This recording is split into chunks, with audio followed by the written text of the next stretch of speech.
अभी के जो हालात चल रहे हैं ना, उसमें हर कोई व्यक्ति नई गाड़ी खरीदने में डर रहा है। फ्यूल के क्राइसिस चल रहे हैं, पेट्रोल डीजल के दाम बढ़ते जा रहे हैं और ऊपर से बातचीत चल रही है एथेनॉल की ब्लेंडिंग की 30% की, जिसका मतलब ये है कि पेट्रोल गाड़ियों में माइलेज और कम मिलेगा। और उसके बाद ट्रैफिक इतना बढ़ चुका है कि ऑटोमेटिक गाड़ी लेना अब मजबूरी बन गया है। परेशानी होती है ना मैनुअल चलाने में।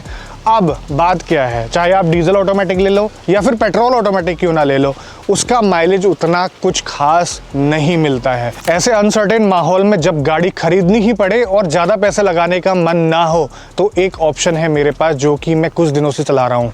इस वक्त का बेस्ट आंसर है टाटा ऑल्ट्रोज CNG AMT। इस गाड़ी के पॉजिटिव्स और नेगेटिव्स तो मैं बताऊंगा ही, और साथ के साथ हम इसका माइलेज टेस्ट भी करेंगे, सिटी में अलग, हाईवे पे अलग, वो भी 3 लोगों के साथ AC में। और देखिए गर्मी कितनी चिलमिलाती हुई पड़ रही है आजकल, उसमें ये भी पता चल जाएगा कि इसके AC की परफॉर्मेंस कैसी है। चलिए CNG डलवाते हैं सबसे पहले।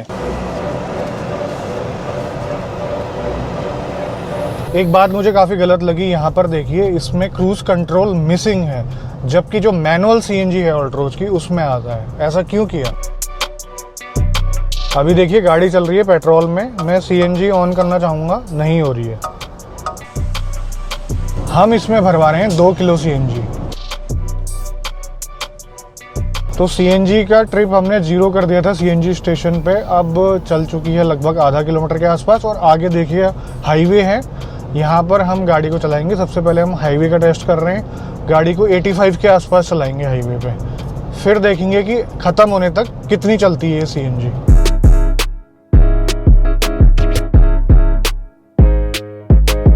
तो गाड़ी अभी चली है लगभग 33.5 किलोमीटर के आसपास और CNG लो की वार्निंग आ गई है। अब देखते हैं कितना चलती है। तो अभी तक जो गाड़ी है वो लगभग 53 किलोमीटर के आसपास चल चुकी है। 26 का माइलेज तो कंफर्म हो चुका है। अभी देखते हैं कितना और चल पाती है। गाड़ी अभी भी CNG में चल रही है और गाड़ी चल चुकी है 60 किलोमीटर। अब आप ये मत सोचना कि बीच में हमने पेट्रोल में चलाई है। अगर मैं इसको पेट्रोल में अगर डाल भी देता हूँ तो जो CNG का ट्रिप है ना, ये रुक जाता है। ये काफ़ी अच्छी बात है इन गाड़ियों की कि CNG में अगर चल रही है तो ये ट्रिप तभी काम करेगा, नहीं तो पेट्रोल में ये वहीं पर रुक जाता है। तो इस हिसाब से अभी इस गाड़ी ने 30 का एवरेज दे दिया, 30 किलोमीटर पर kg के हिसाब से। अगर आप 85 के आसपास चलाते हो हाईवे पे, 80 to 85, तो आपको ये 30 की एवरेज निकाल कर देगी। इससे तेज चलाओगे तो कम देगी, ऑब्वियस सी बात है। और हम हैं गाड़ी में 3 लोग, जैसा आपको पहले बताया था।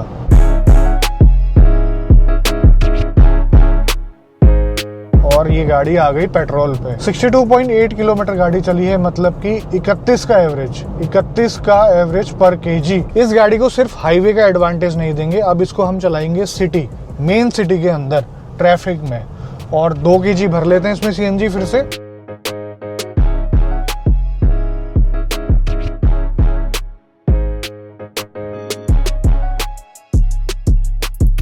दो किलो CNG भरवा ली। अभी भी डिस्टेंस 62.8 ही दिखा रहा है। अब इसको कर लेते हैं रीसेट 0। अब चलते हैं सिटी में।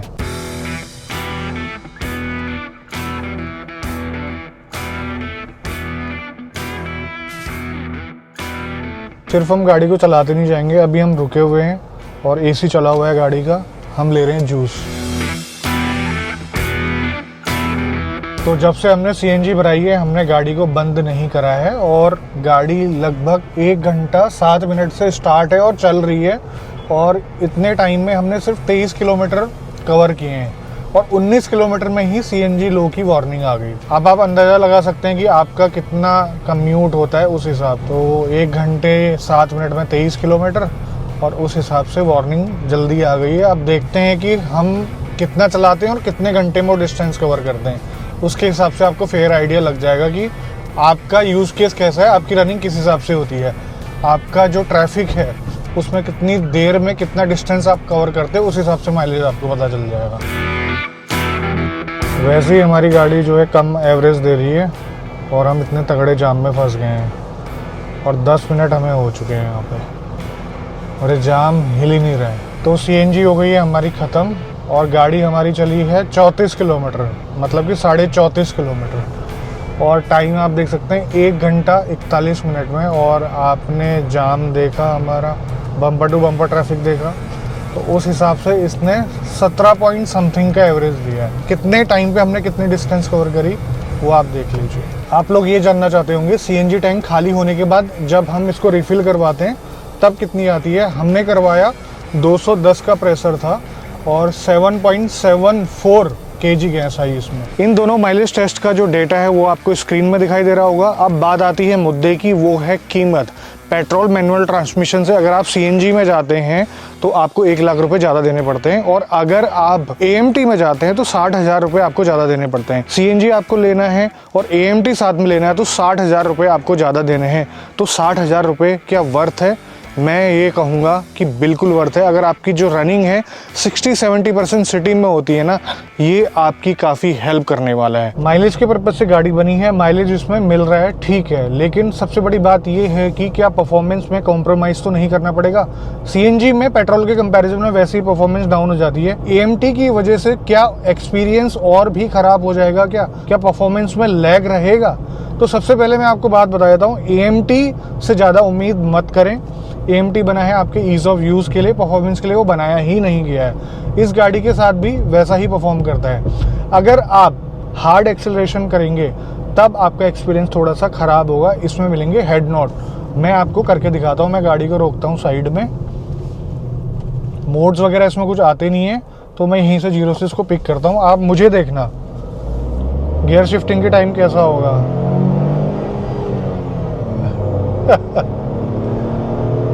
सेकंड से थर्ड होगा, देखिए, ठीक। हाँ, थर्ड से फोर्थ में। ये मैंने पेडल पूरा दबा रखा है।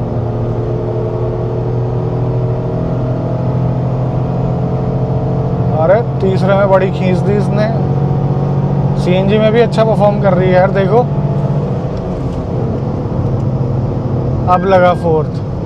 तो ऐसे भगाने के लिए सीएनजी नहीं है। आपका जो माइलेज वाला पर्पस है ना, वो सॉल्व नहीं होगा। अब आपको दूसरे तरीके से मैं चलाकर दिखाता हूँ, लाइट फुट से। जैसे हम चला रहे हैं इसको अपनी गाड़ी समझ के। फर्स्ट गियर था ये आपने अगर लाइट फुट रखा है, या थोड़ा सा अगर ज़्यादा भी आपका दब जाता है, तब आपको उतना ज़्यादा हेड नॉट फील नहीं होगा। ये तरीका है एएमटी को चलाने का। 60,000 इसकी कॉस्ट है, उसमें आप क्या उम्मीद लगा रहे हो इससे? और एक और ट्रिक मैं आपको बता देता हूँ। अगर आप मैनुअल चलाते हैं रेगुलरली तो आप इसको समझ जाएंगे, आपको पता चल जाएगा कि यार ये गियर चेंज करने वाला है, इसका टाइम आ गया गियर चेंज करने का। आपने क्या करना है, एक्सीलेटर पेडल से अपना पैर उठा देना है गियर शिफ्टिंग के टाइम पे। गियर शिफ्ट हो भी जाएगा, उसके बाद अगर आप दबाएंगे तो कुछ भी आपको फील नहीं होगा। अब ये देखा जा रहा है कि गर्मियों में 44-45 डिग्री सेल्सियस टेम्परेचर का पहुंचना काफ़ी आम बात हो गई है। तो आपके पास गाड़ी ऐसी होनी चाहिए जिसका एसी अच्छा काम करता हो, और साथ के साथ परफ्यूम ऐसा होना चाहिए आपकी गाड़ी के अंदर जो आपको फील करवाता हो ठंडक का एहसास। वैसे ही आज हम यूज़ कर रहे हैं इन्वॉल्व का ice aqua. Aqua plus ice दोनों ही आपको फ्रेग्रेंसेस मिल के जब आएगी, वो आपको ऐसा एहसास दिलाएगी कि वाह क्या माहौल है गाड़ी के अंदर। सिर्फ आपको 2 बार स्प्रे करना है, सारी टेंशन ख़त्म, उसके बाद बाकी ये सब संभाल लेगा।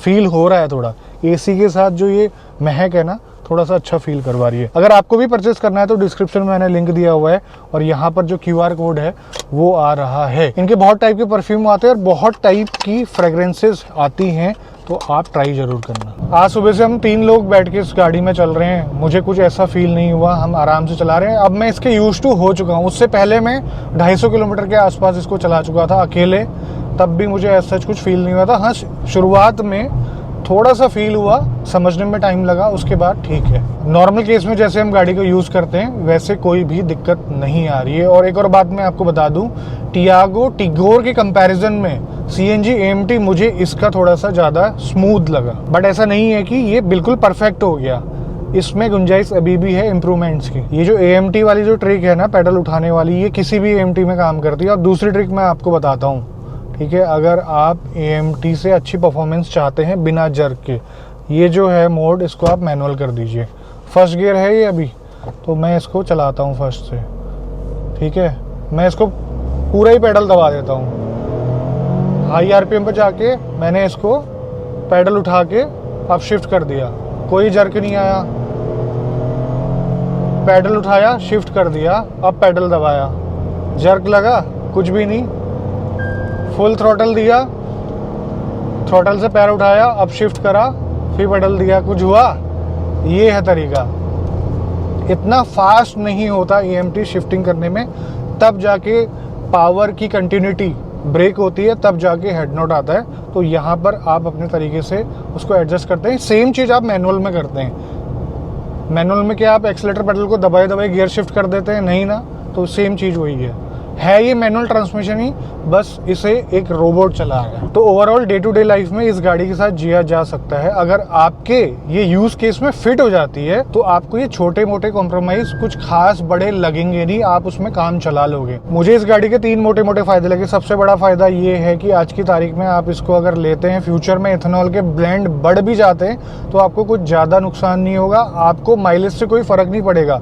और जब गाड़ी चल CNG में रही है तो इथेनॉल की ब्लेंडिंग से कुछ ज़्यादा नुकसान आपको गाड़ी में नहीं होने वाला है। दूसरा बड़ा फायदा ये है, लो रनिंग कॉस्ट के साथ आपको कन्वीनियंस मिलेगा AMT का। अब देखिए, ये है प्रीमियम हैचबैक गाड़ी, इसका केबिन साइज बड़ा होता है और प्रीमियम हैचबैक में पहली बार CNG के साथ AMT आया है। तो कन्वीनियंस तो आपको मिल रहा है, साथ में कंफर्ट भी आपको अच्छा मिलेगा। एक और बात मैं ऐड करना चाहूँगा, ये बहुत ही कॉमन क्वेश्चन है और काफ़ी जगह मुझसे ये पूछा जाता है कि यार रनिंग हमारी कम है, हमारी रनिंग 500 किलोमीटर है, 600 किलोमीटर है, 200-300 भी बोलते हैं कहीं, तो क्या हमें CNG लेनी चाहिए? CNG भाई क्यों लेनी है, एक बात बताओ। 1 लाख रुपए आपको ज़्यादा देने हैं और CNG AMT के केस में आपको 1,60,000 रुपये ज़्यादा देने हैं, ठीक है। अगर आपकी रनिंग है कम तो आपको ना तो CNG की ज़रूरत है, ना ही AMT की ज़रूरत है। 400-500 महीने के किलोमीटर में आप क्यों इतना ज़्यादा पैसा खर्च करना चाहेंगे? आपका जो ब्रेक इवन है काफ़ी लंबे समय के बाद आएगा। ऊपर से 50 चोंचले CNG के, जैसे कि बूट स्पेस कम है, हालांकि इसमें ठीक ठाक बूट स्पेस मिल जाता है लेकिन वो भी कम है। आप इसमें 2-3 ट्रॉली बैग कैरी नहीं कर सकते, आपको सैडल बैग रख कर जाना पड़ेगा। अगर आप 3-4 दिन की ट्रिप में जा रहे हैं तो उसके साथ साथ हर 3 साल में हाइड्रो टेस्ट करवाना है CNG का, आपको जल्दी स्पार्क प्लग बदलने पड़ते हैं। CNG की सर्विस में थोड़ा बहुत कॉस्ट ज़्यादा रहता है। तो ये सारे लफड़े आपने अपनी ज़िंदगी में क्यों पालने हैं? रनिंग कम है तो आपके पास दुनिया भर के ऑप्शन है गाड़ियों के, पेट्रोल के, तो आप CNG AMT ना लें। और भी कुछ बातें मैंने आपको बतानी है इस गाड़ी के बारे में। सबसे पहली चीज़, इसका जो AC है काफ़ी अच्छा काम करता है और अभी राइट टाइम है AC चेक करने का, उसमें इसने हमें डिसअपॉइंट नहीं करा, उल्टा बहुत ज़्यादा कंफर्ट इसने हमें दिया। उसके बाद रात में हेडलाइट का जो थ्रो है टाटा की सभी गाड़ियों से अच्छा है। इसमें आपके पास अगर ऑल्ट्रोज है तो आपको अपग्रेड करवाने की ज़रूरत नहीं पड़ेगी। कंफर्ट काफ़ी अच्छा है। पहले नंबर पे सस्पेंशन काफ़ी अच्छे हैं इस गाड़ी के, जो शार्प पॉट होल होते हैं उनको अच्छी तरीके से टैकल करते हैं और साथ के साथ हाईवे की स्टेबिलिटी भी अब मुझे अच्छी लगी। जिस कंडीशन में हमने आज माइलेज टेस्ट करा उसमें अगर हम पेट्रोल में इस गाड़ी को चलाते तो मेरे हिसाब से वो मैक्सिमम 18 का जो माइलेज है वो हाईवे पे देती और 10 के आसपास आपका सिटी में। तो इतना अंतर है, इतना बेनिफिट आपको मिल रहा है CNG में। रनिंग आपकी ज़्यादा है तो आपका ब्रेक इवन पॉइंट काफ़ी जल्दी आ जाएगा, उसके बाद आप गाड़ी को एंजॉय करेंगे। अब बात करते हैं नेगेटिव्स की। नेगेटिव्स में 80% नेगेटिव्स कई सालों से चले आ रहे हैं टाटा के। सबसे पहला, फिट एंड फिनिश। इस गाड़ी में अभी भी है, गाड़ी काफ़ी सालों पुरानी हो चुकी है, अभी भी ये इशू देखने को मिलते हैं, पैनल गैप्स वगैरह आपको दिखाई देंगे अगर आप गौर से देखेंगे तो। दूसरा, इंजन की वाइब्रेशन, इंजन की हार्शनेस। बाकी जो गाड़ियां आती है सेगमेंट में 3 सिलेंडर इंजन जिसमें होता है वो इतनी ज़्यादा वाइब्रेशन प्लस हार्शनेस क्रिएट नहीं करती। उसके साथ साथ इंजन की जो नॉइज़ है केबिन के अंदर आती है, जैसे मैं एक्सेलरेट कर रहा हूँ,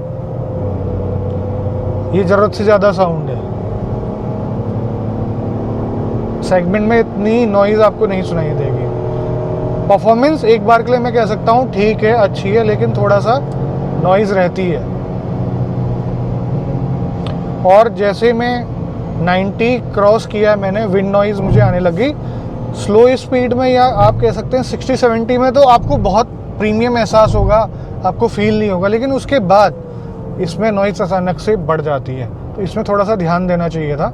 बाकी 10 लाख की गाड़ी है, 10 लाख से नीचे की गाड़ी है, हम ज़्यादा कंप्लेन भी नहीं कर सकते इस चीज़ के लिए। नॉर्मल ड्राइविंग कंडीशन में तो आपको AMT कुछ भी परेशानी नहीं देगा, लेकिन अगर आप थोड़ा सा अनयूजुअल चीज़ें करते हैं तो ये कंफ्यूज हो जाता है। जैसे कि आपका मूड हुआ कि गाड़ी भगानी है मुझे, सडन एक्सीलरेशन आपने करा, गाड़ी भागी और उसका मूड, आपका जो मूड है चेंज हो गया, लेकिन ये काफ़ी देर तक आरपीएम होल्ड करके रखता है। और साथ के साथ डाउन शिफ्टिंग में कभी कभार ये जर्क इसमें मिलते हैं, बहुत तेज झटका सा आता है। ये छोटी मोटी जो चीज़ें हैं जो कभी कभार फील होने वाली है ना, इसको थोड़ा सा और फाइन ट्यून किया जा सकता था। देखो ऑल्ट्रोज मैंने खूब चलाई है, मुझे याद है कि कैसा बिहेव करती है हाई स्पीड में, और जब आप मनूवर करते हैं या लेन चेंज करते हैं, जैसा बिहेवियर नॉर्मल ऑल्ट्रोज में होता है, जैसे कि पेट्रोल हो गई आपकी या फिर आपकी डीजल हो गई, तो सीएनजी में थोड़ा सा अलग है। सीएनजी में जब लोड होता है या फिर सीएनजी फुल होती है तो मुझे ऐसा लगता है कि वेट डिस्ट्रीब्यूशन ना इसका ऊपर नीचे हो जाता है, पहले जैसा नहीं रहता, जिसकी वजह से हाई स्पीड में ये फील करवाती है, थोड़ा सा आपको अलग फील करवाएगी, मतलब स्टेबिलिटी में थोड़ा सा कॉम्प्रोमाइज़ होता है। और ये आप तब फील करेंगे जब आप गाड़ी को अकेले चला रहे हो और तेज स्पीड में चला रहे हो। तो ये चीज़ मैंने इसमें नोटिस करी, ये मैंने ज़रूरी समझा आपको बताना। अब देखो टाटा की गाड़ियों के साथ एक इशू सबसे बड़ा ये जुड़ता है इनकी आफ्टर सेल सर्विस और उसके साथ साथ इनकी पार्ट्स की क्वालिटी।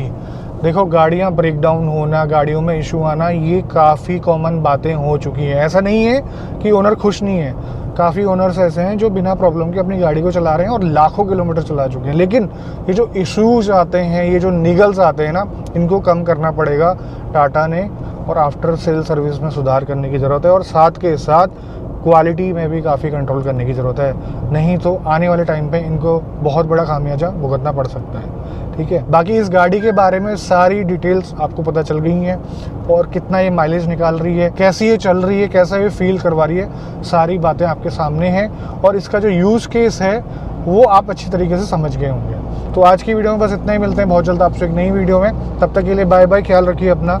भारत माता की जय।